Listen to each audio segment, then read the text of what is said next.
Todos hemos oído acerca del científico loco que lleva su trabajo muy lejos, solo para que su creación lo destruya y a veces a otros a su alrededor. Por suerte, los académicos usualmente no están locos o son tan descuidados. Sin embargo, a lo largo de la historia hubo momentos en los que los científicos llevaron las cosas muy lejos, y en otros las cosas no terminaron como querían. Y eso será lo que veremos el día de hoy, cuando hubo experimentos que salieron muy mal. Experimento de la cárcel de Stanford. Empezaremos con algo que puede que ya hayan oído y luego iremos a los experimentos menos conocidos. Este fue un experimento social que se llevó a cabo en la Universidad de Stanford en Estados Unidos desde el 14 de agosto hasta el 20 de agosto de 1971. Pudo haber sido más largo, pero el sujeto tras el experimento, el profesor Philip George Zimbardo, ha explicado por qué se acortó. Dijo, nuestra investigación de 2 semanas sobre la psicología de la vida carcelaria tuvo que finalizar tras solo 6 días, por lo que la situación le estaba haciendo a los estudiantes universitarios que participaron. En solo unos pocos días, nuestros guardias se hicieron sadistas y nuestros prisioneros depresivos y con signos de estrés extremo. Sí, el experimento no salió como se planeó. Lo que sucedió fue que 24 estudiantes masculinos fueron seleccionados de entre 75 para tomar parte en un experimento en la cual algunos de ellos actuarían como guardias de prisión y otros como reclusos. Era un simple ejercicio de roles, pero se les pidió a los estudiantes que actuaran tan realista como pudieran. De hecho, lo hicieron tan real que se fingió arrestar a los estudiantes por policías locales, llevados a una estación y registrados. Luego fueron cateados y se les tomaron fotos e impresiones dactilares. Los estudiantes no fueron escogidos en base a su personalidad, fue al azar. Después de un tiempo, los guardias se hicieron muy autoritarios y abusaron de algunos prisioneros psicológicamente, y pronto dejó de ser un ejercicio de roles. Se estaban tratando mal realmente. Estos jóvenes que no habían actuado así antes. Algunos de los prisioneros se quejaron de cómo estaban siendo tratados, pero adivinen, empezaron a ser abusados por sus compañeros prisioneros. Un sujeto incluso hizo una huelga de hambre en protesta y por eso fue puesto en confinamiento solitario en un armario oscuro. Esto le mostró al profesor cómo las personas, incluso en roles de actuación, podían encontrar sadismo en ellos. Se hizo tan malo que se tuvo que cancelar el experimento. En algunos aspectos fue un éxito, ya que probó un punto. Pero no había forma en que se pudiera permitir más abuso psicológico. El experimento Milgram. De nuevo, este es un experimento social que no salió exactamente mal, pero cuyos resultados fueron tan impactantes que se puede decir que las consecuencias fueron horríficas. Lo que el señor Milgram intentaba probar con este experimento era que los humanos pueden hacer cosas muy malas solo porque están siguiendo órdenes. Un ejemplo de esto es, ¿pueden todas las personas involucradas en el Holocausto ser pura maldad? Quizás las personas solo hacen cosas malas cuando una autoridad les dice que lo hagan. En el experimento había 3 personas principales, el experimentador, el profesor y el aprendiz. Tanto el experimentador y el aprendiz eran cómplices, solo el profesor era un voluntario. Se debía probar sobre el aprendiz cómo el dolor físico puede afectar la memoria, y el profesor sería quien infligiría el dolor usando choques eléctricos al pulsar un botón. Se le dijo al profesor que obtuvo su rol al azar y que fácilmente pudo haber sido el aprendiz, pero eso era mentira. El profesor y el aprendiz fueron separados y la prueba inició. Si el aprendiz contestaba algo mal, se le dijo al profesor que administrara un choque. El voltaje incrementaba en 15 voltios sucesivamente. El aprendiz actuaba su papel y gritaba en dolor y se agitaba cuando esos voltios eran muy altos. Luego se quedaba en silencio como muerto o cerca de morir. Al profesor ya le habían dado un choque con la carga más baja para que supiera qué tan doloroso era. Solo podía imaginar cómo se sentiría a voltajes más altos. A veces un profesor decía, no más, ya no puedo seguir haciéndolo, pero luego se le decía, el experimento requiere que continúe, o es absolutamente esencial que continúe, o no tiene elección, debe continuar. Y lo hacían, a veces administrando suficiente voltaje como para matar a alguien de verdad. Milgram luego concluyó, incluso cuando los efectos destructivos de su trabajo se hacen aparentes y se les pide que continúen con acciones incompatibles con estándares fundamentales de moralidad, relativamente pocas personas tienen los recursos necesarios para resistirse a la autoridad. Este experimento está en la lista porque muchos lo criticaron diciendo que quebrantaba los estándares éticos de la investigación psicológica. El destino de Marie Curie. Esta mujer polaca es uno de los mejores científicos que haya vivido, pero sus experimentos no terminaron bien para ella. En 1898, Curie descubrió 2 poderosos elementos que llamó polonio y radio. Sí, estaba experimentando con radiación y todos sabemos lo que eso conlleva. De hecho, a menudo llevaba tubos radioactivos en su ropa. Esto eventualmente condujo a que muriera por envenenamiento por radiación. ¿Y saben qué?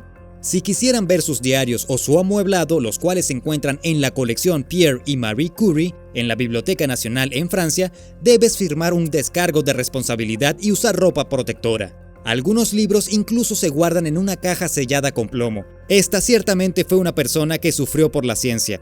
El incidente de Louis Slotin. Esta es otra persona que murió en el nombre de la ciencia y fue también por radiación. El científico canadiense fue parte del proyecto Manhattan para crear una bomba nuclear, pero las cosas salieron mal el 21 de mayo de 1946. Ese día le estaba mostrando a 7 colegas una reacción de fisión. En resumen, un destornillador se le resbaló y lo siguiente fue un golpe de radiación. Los otros científicos en la habitación dijeron haber presenciado un destello azul, y ya saben que eso significa problemas. El señor Slotin dejó la habitación, pero luego vomitó. No era una buena señal porque si vomitas después de envenenarte por radiación significa que morirás. Y murió. Y ese es el fin de su historia. Por suerte, los otros científicos sobrevivieron, pero tuvieron que pasar un tiempo en el hospital. De hecho, 3 de ellos murieron años más tarde por complicaciones debido a la dosis de radiación que recibieron. El Monster Study. Este fue un experimento monstruoso que inició en 1939 e involucró a 22 huérfanos. Se llevó a cabo por un psicólogo estadounidense llamado Wendell Johnson y tomó lugar en la Universidad de Iowa. Era simple. Lo que los investigadores hicieron fue tomar a la mitad de los niños y darles sesiones positivas de terapia en los cuales les decían que tenían una excelente habla. Se les alabó y se les dieron muchos cumplidos. A la otra mitad les dieron observaciones negativas y les dijeron que apenas podían hablar. A todos los niños les dijeron al principio que iban a darles algún tipo de sesiones de terapia del habla, no que iban a ser parte de un experimento. 10 de los niños eran tartamudos, pero el resto no lo era. Lo que los investigadores querían ver era si la crítica positiva podía eliminar el tartamudeo, pero la parte menos ética era que querían ver si podían inducir tartamudeo en niños al darles críticas agresivamente negativas. A algunos de los niños sin tartamudeo les decían: el personal ha llegado a la conclusión que tienes muchos problemas con tu habla. Tienes muchos de los síntomas de un niño con inicios de tartamudeo. Debes intentar controlarte inmediatamente. Usa tu fuerza de voluntad. Haz lo que puedas para evitar tartamudear. No hables a menos que puedas hacerlo. Lo que sucedió fue que los que fueron criticados negativamente nunca se recuperaron, y si bien no desarrollaron tartamudeo, sí recibieron daños psicológicos y sí tuvieron problemas para hablar por el resto de sus vidas. De hecho, en 2007, 7 de esos niños, ahora ancianos, recibieron una compensación por el tormento que habían sufrido y las cicatrices emocionales. Debido a esto, fue conocido como un experimento monstruoso debido a la falta de ética. El New York Times habló con una de las víctimas en 2003. Esta dijo: "Este experimento arruinó mi vida. Ya no puedo hablar". Luego colgó el teléfono. La moraleja de la historia es que no debes meterte psicológicamente con ningún niño. Proyecto Cirrus. En 1940 los Estados Unidos tuvieron la idea de intentar controlar huracanes y desviarlos de pueblos.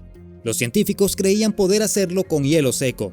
Luego, el 13 de octubre de 1947, la Fuerza Aérea de Estados Unidos envió un avión a un huracán para soltar 36 kilos en las nubes para intentar desviarlo. Mal hecho, porque pareció haberlo hecho cambiar de dirección. Terminó golpeando al pueblo de Savannah en Georgia. Una persona murió y hubo daños por $200 millones. Un hombre dijo que su dirección fue cambiada por intervención humana y se amenazó con demandas, pero le tomó al gobierno varios años admitir que había hecho eso. Debemos agregar que es poco probable que eso haya sido lo que causó el cambio de dirección, pero muchos creyeron que fue así. Masajes de suciedad de Stubbins Firth. En 1793 la población de Filadelfia fue decimada en un 10% y el culpable fue la fiebre amarilla.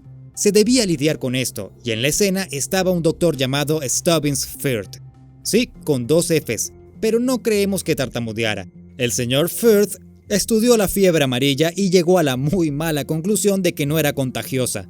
Por supuesto, actualmente sabemos que es muy contagiosa, pero él estaba seguro que no lo era y podía probarlo. En uno de los experimentos más raros y de plano asquerosos de todos los tiempos, hizo cortes en sus brazos y se frotó el vómito de pacientes en los cortes. Por si acaso, también se lo frotó en los ojos. ¿Se puede poner peor? Por supuesto que sí. Stubbins decidió tomar el vómito y cocinarlo para inhalar sus vapores, lo cual es muy raro. Al final terminó tomando el vómito. Quería tanto probar que la enfermedad no era contagiosa que dejó de lado el vómito y empezó a probar con sangre, orina y saliva. Parece que no se metió con las heces, así que bien por él. Publicó sus conclusiones en una tesis llamada Un tratado sobre la fiebre maligna, con un intento de probar su naturaleza no contagiosa y no maligna. Este experimento salió mal porque estaba muy equivocado sobre lo contagiosa que es la fiebre amarilla, pero corrió con muchísima suerte porque los pacientes que usó habían sido infectados hace tanto tiempo que ya no eran contagiosos, así que solo sufrió al hacer los experimentos, ya que suponemos que no fue placentero. ¿De qué horribles experimentos has escuchado? Déjanos saber en los comentarios, y también asegúrate de ver nuestros otros videos. Gracias por ver el video y como siempre no olvides dar me gusta, compartir y suscribirte. Nos vemos pronto.